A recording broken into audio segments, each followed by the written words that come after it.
Hi everyone, welcome to Rights for Women.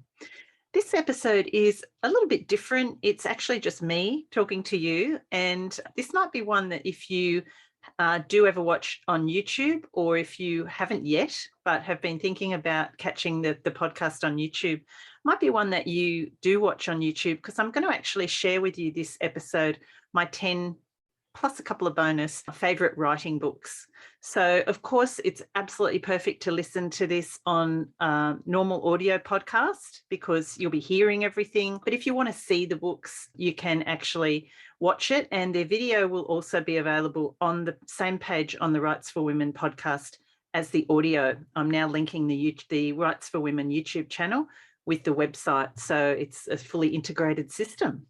Very exciting. Shout out to Michelle Barakoff, who designed the Rights for Women website a couple of years ago and has been helping me do some updates on that just this week. So thank you, Michelle. And if anybody's in the market for a fantastic author website, check out Michelle's work. She's done the Rights for Women website. She's done Laura Boone's recent website. She's done a whole lot, including Jodie Gibson, who's got a fabulous new website, courtesy of Fresh Web Design too. So check out Michelle's work if you're in the market for a really reasonable priced, professional, gorgeous looking website. So to start with today, I thought I would just share a little bit of a personal writing update with you, what I'm up to, and then give you a little bit of podcast news, and then launch straight into the info on writing craft books. So personally with my writing, I've actually completed it's kind of a first draft of my manuscript, Because You're Mine, but it's also not a first draft because it's actually had quite a lot of revision along the way. It's in the process of resting currently before I go back and do an overall revision of it again, which I'll be doing probably numerous times. But I'm really, really happy with where the story ended up. And as anybody that's been listening to my journey along the way with this book will know, it's been a bit of a long one. This one's taken me probably over 2 years. It's definitely more than 3 years since the idea came to me, and the writing of it has taken a while for various reasons, including working on the podcast. I'm really, really happy with where the story has gone, and I'm actually really looking forward to going back and reading the whole thing through. Not sure I'll be saying the same thing after I've read it, but you know what it's like if you're a writer and you have to read back over your own work, it can be quite excruciating. So I'm actually in that process of just letting that rest so I can go back to it with some objectivity, so I can actually try and read it as a reader and not a writer, which is always really hard when you've actually put your heart and soul into something, but that's the objective in letting it rest. So that's where I'm at with that. I'm actually nutting out some ideas for my next novel, which I'm hoping to start in November, and Nano.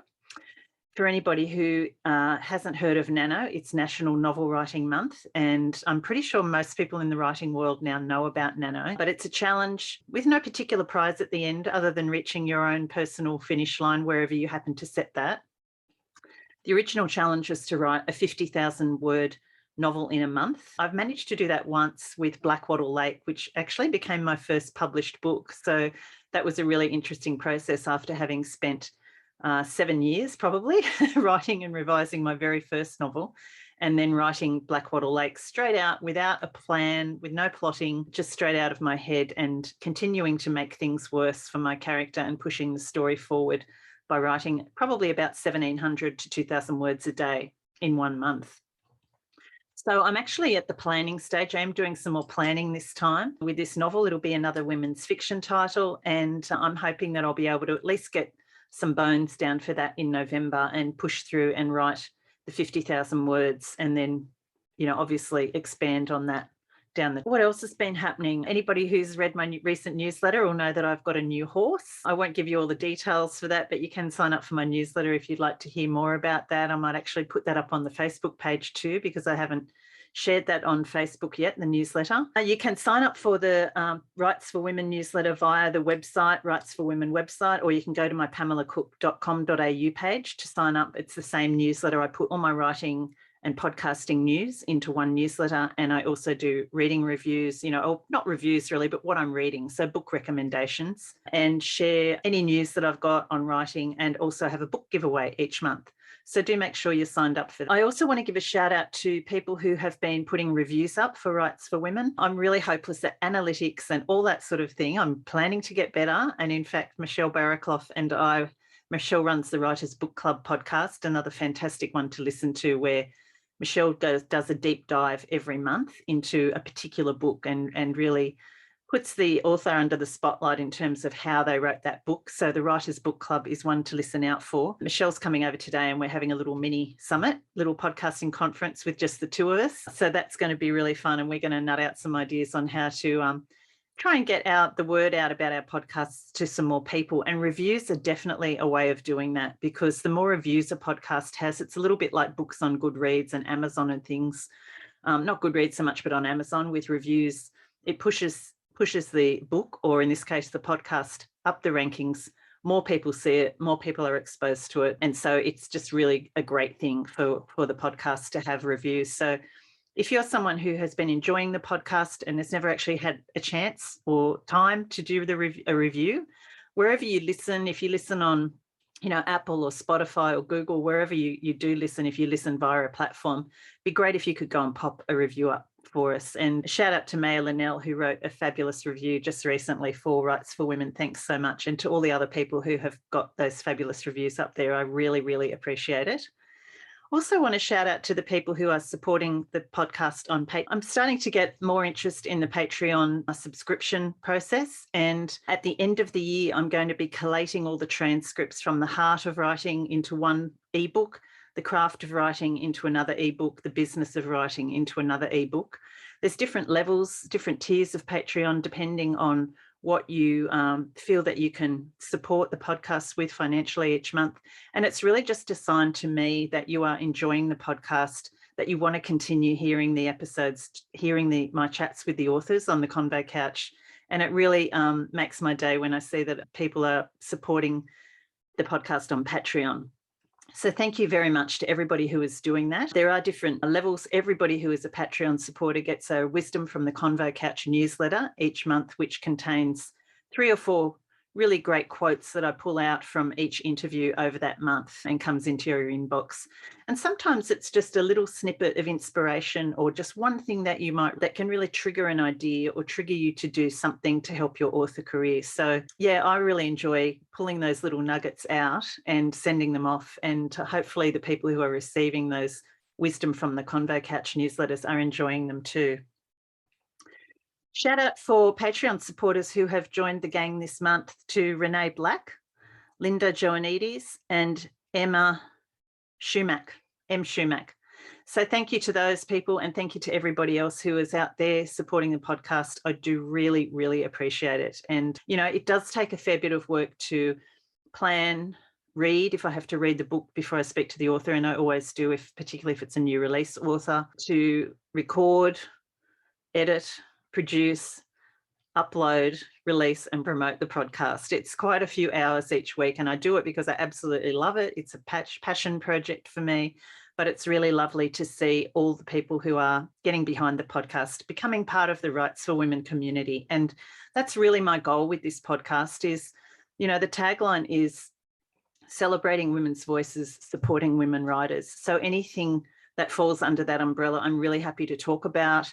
And part of that for me is creating a fantastic community of women writers and readers who, are just really supportive of each other. So, and that's happening, and it's making me really, really happy. So thank you, everyone.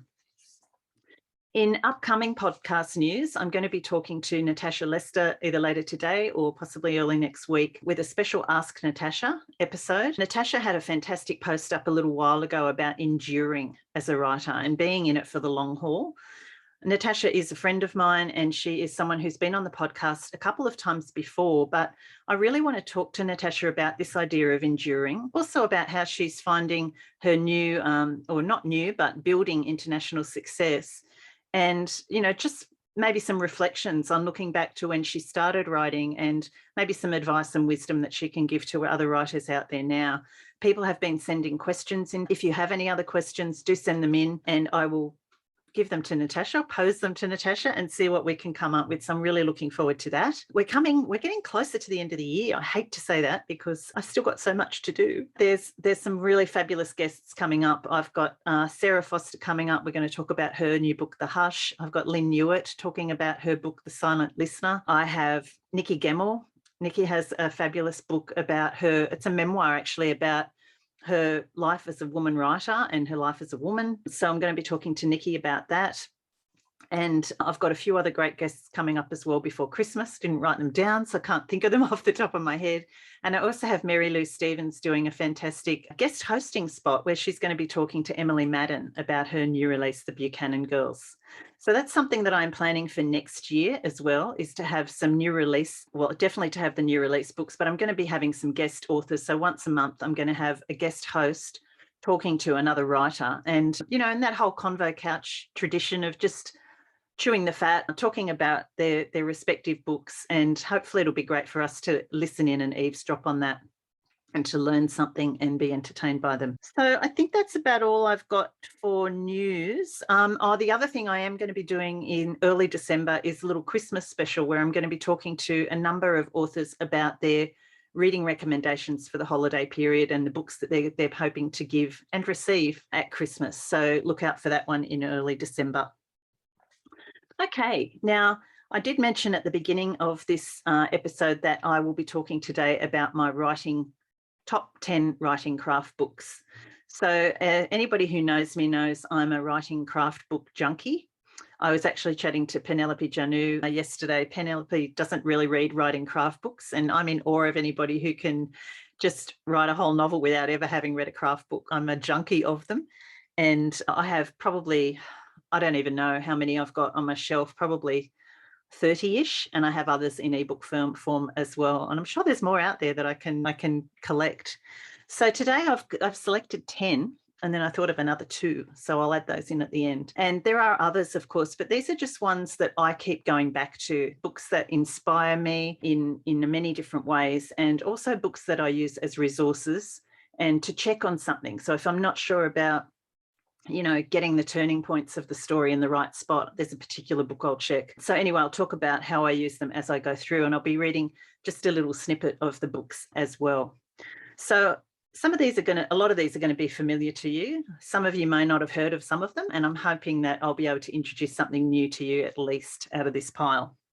So I'm starting with this one, which is Big Magic by Elizabeth Gilbert. Creative Living Beyond Fear. So I really love this book in terms of the inspiration and practical inspiration that Elizabeth Gilbert has. She's actually someone who's interestingly says, don't give up your day job to write. Don't make writing don't make a career out of writing until you actually are at the point where you can sustain that. And she's really concerned about people turning their writing into a way of making money rather than a way of, you know, as an outlet for their creativity and that sort of inspirational creativity that we have. It's an interesting concept, but there's lots of other great advice in here too. And one of the little tips, things that Elizabeth says that I really love is this idea of thinking about your inner critic as a passenger in the car that you're driving along with. And you can say to that passenger, okay, you know, I know that you're here on the journey. I know you're coming along with me, but I'm not going to be listening to what you say to me. And, you know, I'm happy to have you here almost. I'm certainly not going to be taking directions from you. So I just love that visualization. And I think it's a really lovely way to think about this whole idea of the inner critic. And I just wanted to read another little snippet from the book, which is on originality versus authenticity. This is what Elizabeth says, or one of the things she says. So what if we repeat the same themes? So what if we circle around the same ideas again and again, generation after generation? So what if every new generation feels the same urges and asks the same questions that humans have been feeling and asking for years? We're all related after all, so there's going to be some repetition of creative instinct. Everything reminds us of something, but once you put your own expression and passion behind an idea, that idea becomes yours. So I really love that, because I just think this, you know, we often think, oh, but I can't write that story because it's been written before, but nobody has written it in the way that you will write it. And I love the way that Elizabeth phrases that. So Big Magic by Elizabeth Gilbert for general writing inspiration. This is another really interesting one that you may or may not have come across, The Kickass Writer by Chuck Wendig. 1001 Ways to Write Great Fiction, Get Published and Earn Your Audience. So it literally is 1001 ways, pretty much. He goes through and each chapter is numbered. And he has a particular style, Chuck, which is quite humorous. And if anybody follows him, particularly on Twitter, you'll be able to pick up what that style is. And this little snippet might give you an idea as well. 25 things you should know about queries, synopses, and treatments. 1, everyone hates it and nobody's great at it. Writing a summary of any creative endeavour makes every writer feel like he's wearing a tuxedo made of bumblebees. It's a very uncomfortable process, and any writer who tells you how much she enjoys writing synopses should be immediately shoved in a bag and burned, because she is a robot from the future sent here to destroy all writers' self-esteem. Why would we enjoy the process?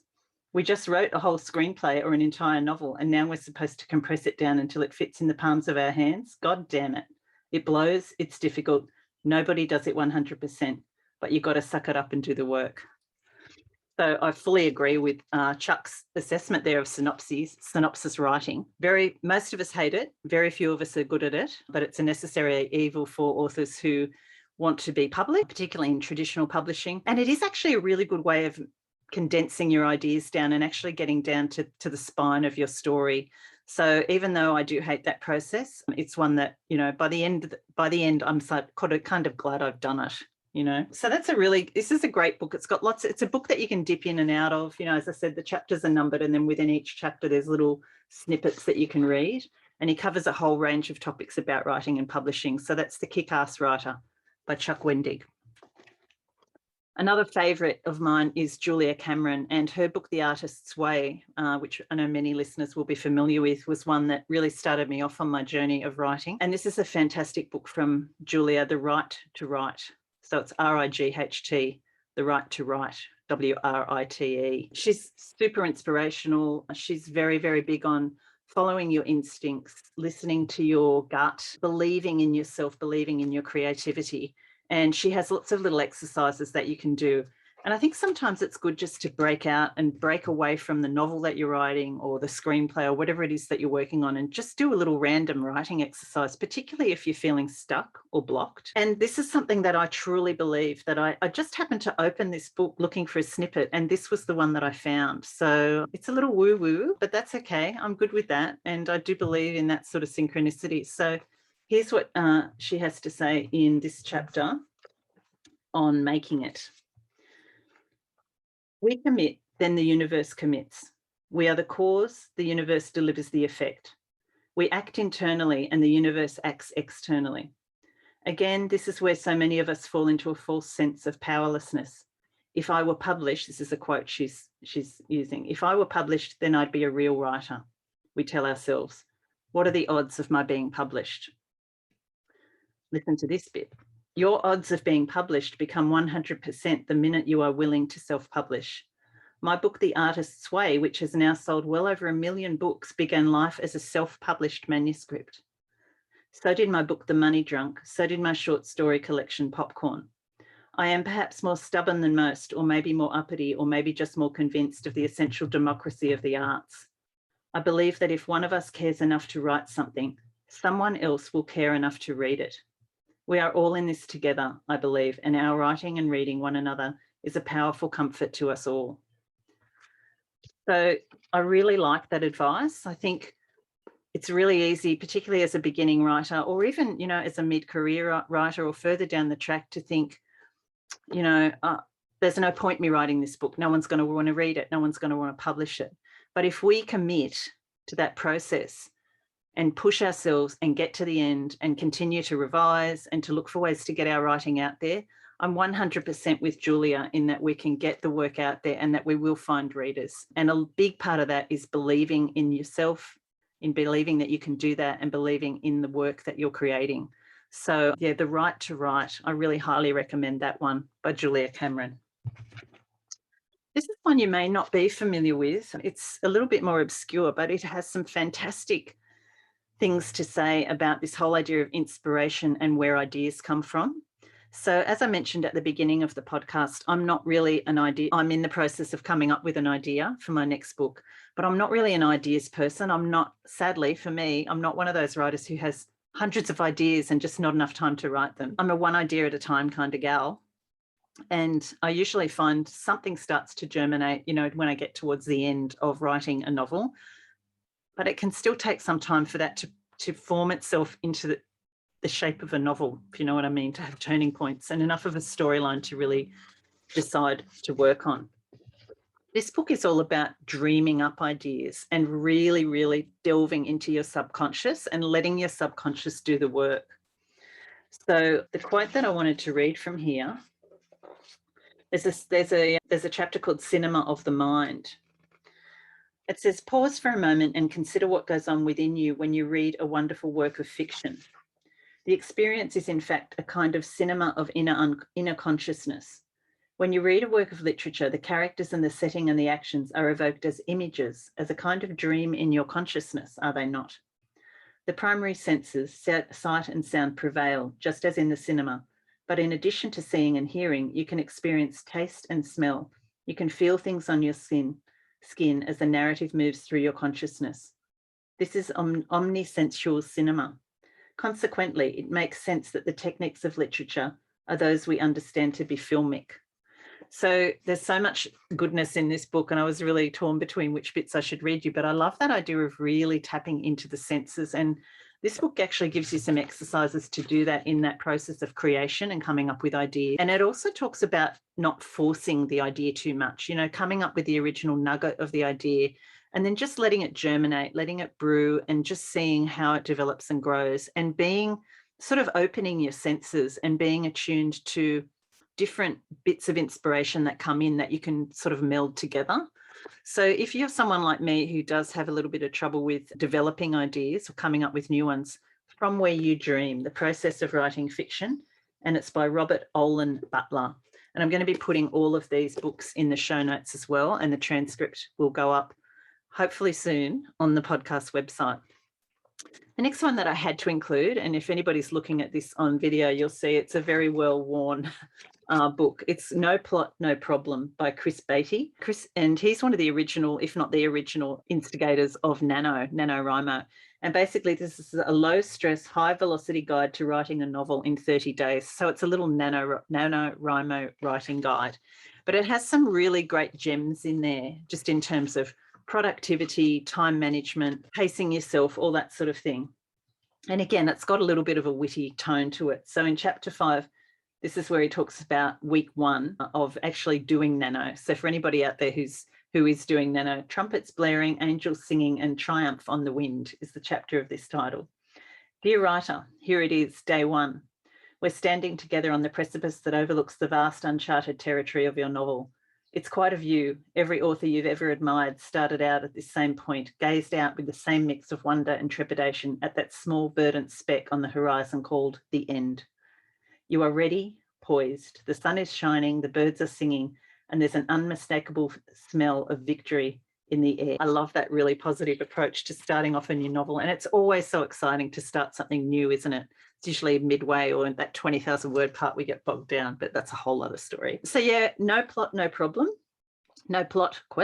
No Problem by Chris Beatty is a really nice little book to just dip in and out of, and just to grab for some little bits of inspiration. If you're doing nano, I know this is available in an ebook, so it's actually highly recommended for nano reading as well. Another great one that has some really lovely humor in it is How to Be a Writer. That's the main title. And then it goes on, Who Smashes Deadlines, Crushes Editors, and Lives in a Solid Gold Hovercraft by John Birmingham. John Birmingham's an Australian author who has managed to straddle the trad indie divide really beautifully. It says on the back of this one, so you want to be a writer? This book is about to become your tattered, booze-stained Bible, the one you consult as the knockdown deadline after deadline from the 50-story mansion your drone assembled out of piles of cash and poets' tears, just like John Birmingham. So he's a really funny guy. And I have to say, when I bought this book and first read it, I clearly remember following some of the strategies that John has in this, and I wrote the most I have ever written. I remember I was working on a novel at the time that I was contracted for, and I actually wrote 14,000 words in a week. Have never done it before, have never done it since. So I'm thinking I better read this again. But here is a little snippet from John's book. Punching out massive daily word totals is not just a matter of typing fast or jabbering at a computer. There are many other arcane writing magics you must first learn. Turning off your modem is a good start. Chopping up your day with the Pomodoro method is another.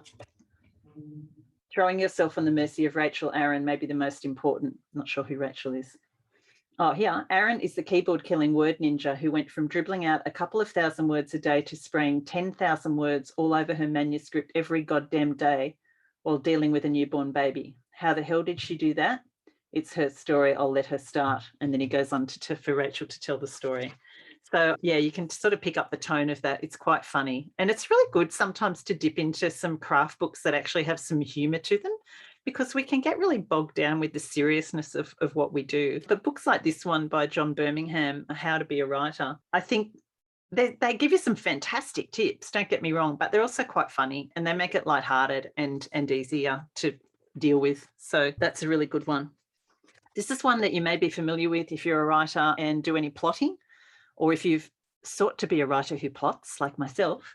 Save the Cat, the last book on screenwriting that you'll ever need, by Blake Snyder. So it's a really well-known one that talks about laying out the beats of the story in advance so that you have a roadmap for where to go. There's also Save the Cat Writes a Novel, which I have as an ebook. But it does have some really good ideas. And I think if you're a pantser, sometimes it's good to just know your turning points at least as a minimum, or at least to know the end, or at least to know the idea behind the whole thing of planning. I do think that over time you develop, your process. And if you are a planner and that works for you, 100% stick with it and go with it. If you're a pantser, there's always new ways that you can learn to pants. And I've found that, dipping into some of these books really has helped me to work out some kind of process. It doesn't always work. But so Blake Snyder has a beat sheet. So it goes through, you work out your opening image, what your theme is, what the setup is, the catalyst, the debate, and then he calls number 6 as the break into 2, the B story, the fun games, etc. And then it goes through, the All Is Lost, the Dark Night of the Soul. So familiar turning points to anybody who uses, like a 3 or a 6 act structure in their writing, but certainly a book that's worth a look if you are interested in learning more about plotting. Save the Cat. Okay, we're getting down to the pointy end. This is a book that I highly recommend for anybody who revises. Okay, I'm going to reword that. This is a book I recommend for everybody who writes, because we all need to know how to revise and self-edit. James Scott Bell is a fantastic writing teacher, fantastic books on all sorts of craft. He's got a really good one called Writing from the Middle, which is about picking out the mirror moment in your story, thinking about what that midpoint moment in the story is that really sends the character off on the trajectory that's going to form the end part of your story. But this one is revision and self-editing, and I dip in and out of this often when I am getting to that point, or even when I'm not, because sometimes you just get some really good ideas for actually the writing of the book. And I really like this suggestion at the back that James has: try the 20,000 words step back. Whether you're a no outline person or an outline person, the 20,000 words step back can be a tremendous tool. After 20,000 words, you stop, take a day off, then read what you have. By this time, your story engine should be running. You've done enough of the novel to know pretty much what it's about. You then take some time to make sure you like the characters and the direction. If you don't, make some changes now. This is a good point to make your lead characters richer by adding background, whether you include this for the readers or not. Behaviours, quirks, strengths, flaws, and tags, speech, dress, etc. You can also make a decision about the tone and feel of your novel. It may want to take on a different emphasis than what you had planned. A better novel may be asking to be released. Sometimes we do have some great ideas at the beginning and we shoot off on the story, and it is, quite common, I find, to get to 25,000 words and think, okay, what next? Or, have I done that opening correctly? And I always find if you get the beginning right, you can then go on and the rest of the novel will be fairly solid. So Revision and Self-Editing by James Scott Bell, or anything by him really, highly recommend that as a book to add to your writing craft shelf. Okay, here is probably what has been my very favourite craft book in the last couple of years. And I have to say, I really read and devoured and analysed this book when I was writing my first indie publication, Cross My Heart. And I credit a lot of the things that I read in this book with what I felt was probably my best writing in Cross My Heart so far. You know, you can always look back and, of course, see things wrong with with your books and with your writing. But yeah, I was really happy with the level of emotional tension and the focus on emotions in that book. And that's all down to this book, which is The Emotional Craft of Fiction by Donald Maass, How to Write the Story Beneath the Surface. So for anybody who is interested in really digging deep into your characters, particularly if you're someone who likes to write in deep point of view, this is a fantastic book. It's not a book that I would recommend to beginning writers, because I think some of the concepts in it, you do really need to have quite a strong understanding of how story works, how the different elements of story come together in your writing, and particularly this idea of showing emotions through body language, through, you know, physical, visceral reactions, through dialogue, and really going deep with your characters. So here's just a little snippet from The Emotional Craft of Fiction by Donald Maass. What shapes us and gives our lives meaning are not the things that happen to us, but their significance. Life lessons, revelations, changes, and growing convictions are what we think of when we ponder who we are. As we experience the events of our days, we process them and make them personal. We document our lives not just with visual images, but with narration that explains what those images mean. We aren't just resumes, the dry sum total of our accomplishments and anniversaries. We are stories. Plot happens outside, but story happens inside. Readers won't get the true story, though, unless you put it on the page, both the big meaning in small events and the overlooked implications of large plot turns. So you can see just from that snippet, it is quite a complicated concept that he is dealing with here, this idea of engaging your readers with emotion. And he talks a lot in here. The basic premise of it is really connecting with the emotions in the reader. So showing the emotions on the page so that it connects with similar emotions in the reader and really getting that engagement from the reader.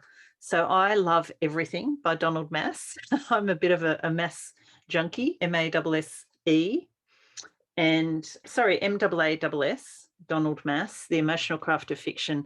But also, if you are sort of in the earlier stages of writing, have a look at his writing the breakout novel, writing 21st century fiction, The Fire in the Fiction. He's got a load of books. He's a literary agent turned writing craft guru, and he has a lot to say and a lot to show, and great examples too from other books that he uses in his explanations. So that one, I would say, is my favourite. This one is one that a lot of you will be familiar with, the Emotion Thesaurus, and I couldn't actually have a list of books on writing craft and writing resources without including this book. I came across this book quite a few years ago now, Angela Ackerman and Becca Puglisi. I actually interviewed Angela a few weeks ago, so that episode is out talking about their latest edition, which is the Conflict Thesaurus. But for anyone who is not familiar with the Emotion Thesaurus, the whole point of it is to help you show emotion rather than to tell. So instead of saying, for instance, I felt really hurt, or that, you know, your character felt hurt. So I'm just showing this example on hurt here. It gives you a list of things like physical signals. So things like eyes widening, swallowing hard, a trembling chin, mouth falling open. You know, there's probably about 25 examples like that there, which is great for describing for one character looking on to another character and just seeing how they're feeling through their body language. For internal sensations, these are great for your protagonist. So things like dizziness, nausea, painful tightness in the throat, constricting lungs, weakening muscles, spots flashing in one's visions. There's also mental responses, the sense that time has stopped, so you can put these into the character's inner dialogue. Shock and disbelief, feeling broken inside. Goes on for each example then with cues of acute or long-term hurt. So it might be tears, sobbing, running away, reacting with anger. It gives what it could escalate to, depression, anguish, or anger, and then cues of suppressed hurt, like visible swallowing, unnatural stiffness. So for each emotion, whether it's hurt, sorrow, doubt, determination, denial, you know, there's a whole range of them there. You get that for each emotion. And what I find is sometimes I'll think, okay, I want to show that this character is feeling anxious. I might look up anxiety, and I might go through that list and think, yeah, none of those are really doing it for me. They're not things that are working for this character. But what that does is it'll trigger another idea for me, and it'll actually, then I'll come up with the answer myself, but by looking at these as suggestions. I actually don't really use this in physical form anymore. What I use is onestopforwriters.com, which has the Emotion Thesaurus on there, but it has a whole lot of others. So there's a wound for thesaurus, a psychological. There's a whole lot of resources at One Stop for Writers. And I do literally use that every single time I sit down to write. So that's one I highly recommend. So that brings me to the end of my little roundup of my favourite writing craft books. There's 10 there, but there's another couple that I want to mention, and I haven't got my Kindle here to show you. But one is Method Acting for Writers by Lisa Hall Wilson. Lisa is someone I came across a few years ago, and again, really helped me with the writing of Cross My Heart. Focuses particularly on deep point of view, writing in deep point of view. So if anybody is writing in deep point of view or wants to know more about how to do that, look up Lisa Hall Wilson. She has a great website, and she also has a great Facebook page. I think it's Going Deeper with Emotions. So you can find her there. And she has this book, Method Acting for Writers, which is all these different things, very similar to the Donal Maass actually, but how to show emotion through different ways rather than telling, and to go really deeper. Talks about taking out all those filtering words like thought, reflected, wondered, etc., and a whole lot more on going deeper.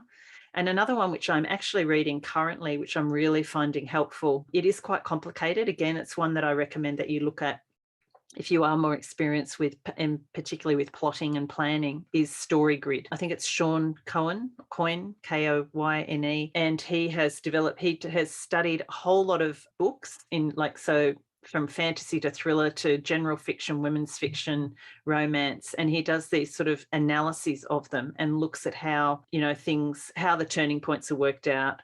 What are the ingredients of a bestseller, that sort of thing, particularly in commercial fiction. So Story Grid is a great one to look for. And another really good resource to look up is Michael Haig, storymastery.com. I'm not aware of Michael actually having any physical books, but he's got a lot of resources on his website. So I hope that has helped if you've been wondering about building up your craft library, if there's been books that you've been thinking about getting but you're not sure. Maybe some of those were in the list and now I've given you a little prompt. Of course, it's not compulsory to have these writing craft books and to have writing craft books at all. As I mentioned, there's a lot of writers who are skilled enough to actually be able to write fabulous stories without consulting craft books. Take it from me, they can be a great procrastination tool, which is not always a good thing. What we want to be doing is actually doing the writing. But if you feel that you need some guidance, you need some inspiration, hopefully that list of resources that I've provided there will help you.